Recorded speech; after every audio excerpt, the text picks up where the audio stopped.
तो नमस्कार दोस्तों, मैं गोविंद चौरसिया, आपका स्वागत है मेरे चैनल पर। आज हम बात करेंगे कि भारत में इतना महंगा पेट्रोल क्यों मिल रहा है। और आज मैं आप लोगों को यही बताऊंगा कि भारत में बढ़ते हुए पेट्रोल के दाम का रीज़न यह नहीं है कि पेट्रोल का कीमत इंटरनेशनल मार्केट में बढ़ा हुआ हो, बल्कि हमें महंगे पेट्रोल मिलने का कारण हमारी केंद्र और राज्य सरकारें हैं, जिन्होंने राष्ट्र निर्माण की जवाबदेही एक आम नागरिक पर थोप रखी है। और अगर मैं आप लोगों से बोलूं कि हमारे ऊपर पेट्रोल और डीजल की ओरिजिनल प्राइस से भी दुगने से ज़्यादा टैक्स कलेक्ट किया जा रहा है, तो यह गलत नहीं होगा। तो चलिए जानते हैं कि हमें इतना महंगा पेट्रोल क्यों मिल रहा है। तो चलिए शुरू करते हैं। वीडियो शुरू करने से पहले मैं आप लोगों को ये बता दूं कि यह डिस्कशन थोड़ा पॉलिटिकली भी हो सकता है, तो डोंट बी ऑफेंड। तो सबसे पहले मैं आप लोगों को यह समझाता हूँ कि हमारी गवर्नमेंट ने राष्ट्र निर्माण की जवाबदेही हमारे ऊपर कैसे थोपी है। दिसंबर 2020 और जैन 2021 में जब पेट्रोल प्राइसों ने आसमान छू रखे थे, तब इंडियन गवर्नमेंट ने पेट्रोल में इंक्लूडेड टैक्स को लेकर एक स्टेटमेंट जारी करा, जिसमें दो मुख्य बातें बोली गई थी कि पहला, ये कोरोना वायरस वाला जो पेंडेमिक है, इसमें हमें टैक्स रेवेन्यू बहुत कम हो चुका है। और दूसरी बात, हमारे देश में कुछ लोग ऐसे हैं जो टैक्स पे नहीं करते, तो उन लोगों से इस तरीके से टैक्स लेंगे। तो मान लीजिए कि आप उन 1% लोगों में से हैं, अकॉर्डिंग टू माय गवर्नमेंट, जो टैक्स पे करते हैं, तो आपने पहले ही जीएसटी के नाम पे 30% टैक्स पे कर चुके हैं। आपका तो दोनों तरफ से ही पोपट हो गया ना, क्योंकि आपसे जीएसटी भी लिया गया और पेट्रोल और डीजल में इंक्लूड करके टैक्स भी लिया गया। मेरा हमारी गवर्नमेंट से यह क्वेश्चन है कि जो लोग टैक्स पे नहीं कर रहे, उनसे टैक्स लेने के लिए आप उन लोगों से डबल टैक्स लेंगे जो टैक्स पे कर रहे थे। This is not fair. तो चलिए आपको फन फैक्ट बताता हूँ कि दुनिया में सबसे ज़्यादा फ्यूल टैक्सेशन यानी फ्यूल पे लगने वाला टैक्स हम ही लोग पे करते हैं, जो लगभग 69% है। फिर भी हम थर्ड वर्ल्ड की गिनती में आते हैं, यानी गरीब देश होते हैं। अप्रैल 2020 जब कोरोना वायरस से पूरे वर्ल्ड की इकोनॉमी को नुकसान हुआ और लगभग पूरा विश्व लॉकडाउन में चला गया, और इस समय क्रूड ऑयल की मांग भी कम हो गई थी लॉकडाउन के कारण, और यह मांग इतनी कम हो गई कि इसकी कीमतों में भारी गिरावट देखी गई। यह 18 से $20 पर बैरल तक चला गया था। इसकी कीमतों में भारी गिरावट का एक कारण यह भी था कि रशिया और सऊदी अरेबिया के बीच में एक ट्रेड वॉर चल रही थी ऑयल इंडस्ट्री में डोमिनेंस को लेकर, और जिस कारण सऊदी अरेबिया ने ऑल टाइम हाई प्रोडक्शन किया। और आप लोग जानते ही होंगे कि मांग कम और प्रोडक्शन ज़्यादा होने पे माल की कीमत घट जाती है, और यह घटकर 18 से $20 पर बैरल तक चली गई थी, जैसा कि मैंने आपको बताया। फिर भी हमारे यहाँ यानी इंडिया में पेट्रोल की कीमत लगभग 63 से 65 रुपये के बीच में थी। ये आंकड़े आपको बेशक कम लग रहे हो, तो चलिए एक इसको उदाहरण समझते हैं। जब एनडीए गवर्नमेंट यानी मोदी सरकार, या आप सीधे सीधे बीजेपी कहें, 2014 मई में सत्ता में आई थी, तब इंटरनेशनल मार्केट में क्रूड ऑयल का प्राइस 105 रुपये पर बैरल था, और उस समय देश में पेट्रोल की कीमत 71 रुपये 41 पैसे था। तो इस आंकड़े से आपको यह अंदाज़ा हो गया होगा कि अप्रैल 2020 में क्रूड ऑयल की कीमत कितनी कम थी, फिर भी हमें कितना पे करना पड़ रहा था। तो चलिए यहाँ पे आपको एक फन फैक्ट और बताता हूँ कि हमारे यहाँ यानी इंडिया में पेट्रोल प्राइस का distribution fix fuel price theory पर नहीं होता, बल्कि यहाँ पर petrol price dynamic fuel price के तहत रखा जाता है। यानी अगर मैं इन दोनों की बात करूँ, फिक्स फ्यूल प्राइस थ्योरी, इसके अकॉर्डिंग अगर इंटरनेशनल मार्केट में फ्यूल का प्राइस घटता है या बढ़ता है, इससे उस देश के लोगों को कोई फ़र्क नहीं पड़ता, यानी उनको फिक्स रेट में ही पेट्रोल मिलेगा। और अगर बात करें डायनामिक फ्यूल प्राइस थ्योरी के लिए, तो यहाँ पर जो देश की जनता है उसका सीधा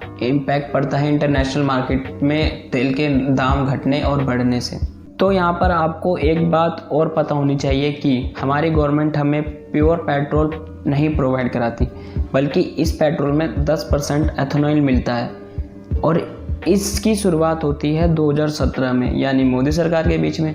और इंटरनेशनल मार्केट में इस एथेनॉल की कीमत लगभग 41 रुपये लीटर है। तो ये तो बनिया वाले काम ही हुए ना जनाब। इंटरनेशनल मार्केट के हिसाब से हमें पेट्रोल 26 रुपये 34 पैसे पर लीटर के हिसाब से पड़ता है।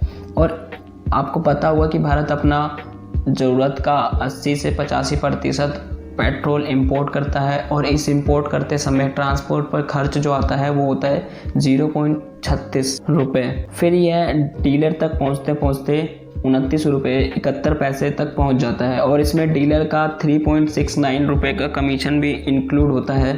इसके बाद भारत सरकार इसमें 32 रुपये 99 पैसे के एक्साइज ड्यूटी के नाम पे चिपकाती है। इसके बाद हमारी देश की राज्य सरकारें पेट्रोल और डीजल पर वेट लगाकर, जो एक टैक्स होता है, अपनी मनमर्जी से पैसा वसूल करती हैं, यानी टैक्स लेती हैं। और आपको यहाँ पे मैं बताऊँ कि ये राज्य सरकारें जो टैक्स लेती हैं वह हर राज्य में अलग अलग होता है। इसका परिणाम यह होता है कि वह पेट्रोल जो हमारी इंडिया आते आते 29 रुपये का होता है और फिर हमारी गाड़ियों में उसे भरते समय वह 100 रुपये या 90 रुपये तक का हो जाता है। मैं अपनी गवर्नमेंट से यह पूछना चाहता हूं कि भारत जैसा वह देश जहां 75% से ज़्यादा आबादी की मंथली इनकम 15,000 से भी कम है, वहाँ पेट्रोल और डीजल जैसी बेसिक नीड पर 100-200% से ज़्यादा टैक्स लगाना कहाँ से कहाँ तक ठीक है। और अगर हमारी गवर्नमेंट से कुछ भी नहीं हो पा रहा है तो एटलीस्ट अपना वह प्रॉमिस तो फुलफिल करें ही जो जीएसटी लाते समय इस देश की जनता से किया। जब हमारे देश में 2017 में जीएसटी इंट्रोड्यूस किया गया था तब यह वादा किया गया था कि पेट्रोल और डीजल इसमें इंक्लूड किया जाएगा, पर मार्च 2021 में बजट आने के बाद भी ऐसा अभी तक नहीं किया गया।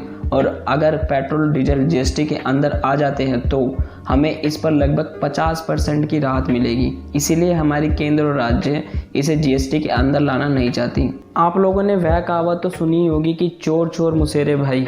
वीडियो ख़त्म करने से पहले मैं आप लोगों को एक बात बता दूं कि ये जो टैक्स वसूल किया जा रहा है जिसके पीछे का कारण कोरोना वायरस है, क्योंकि इस कोरोना वायरस वाले पूरे पैंडेमिक में भारत सरकार को अच्छा खासा रेवेन्यू लॉस उठाना पड़ा है, जिसकी भरपाई कहीं ना कहीं तो करनी ही होगी।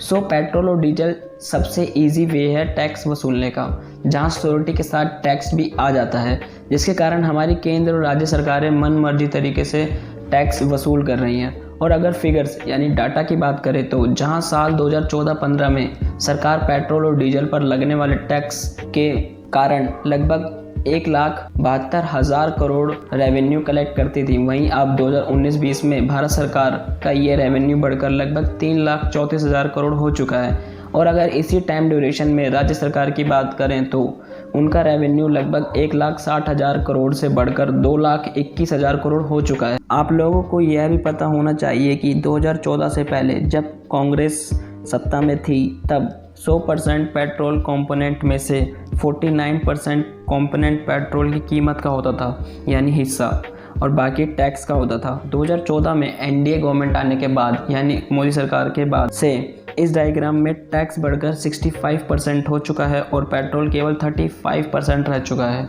मतलब यह है कि मोदी सरकार मनमोहन सरकार से ज़्यादा टैक्स वसूल करती है पेट्रोल पर। कंक्लूज़न की बात करें तो मैं मानता हूँ कि देश के विकास के लिए टैक्स बहुत ज़रूरी है, पर इस हद तक टैक्स कलेक्ट करना मेरे हिसाब से तो अमान्य है। तो दोस्तों आई होप सो आपको वीडियो अच्छी लगी होगी, और अगर अच्छी लगी तो आप लाइक करें, और आप क्या सोचते हैं इस टॉपिक पर नीचे कमेंट करें, और अगर आप नए हैं मेरे चैनल पर तो मेरे चैनल को सब्सक्राइब करें। धन्यवाद।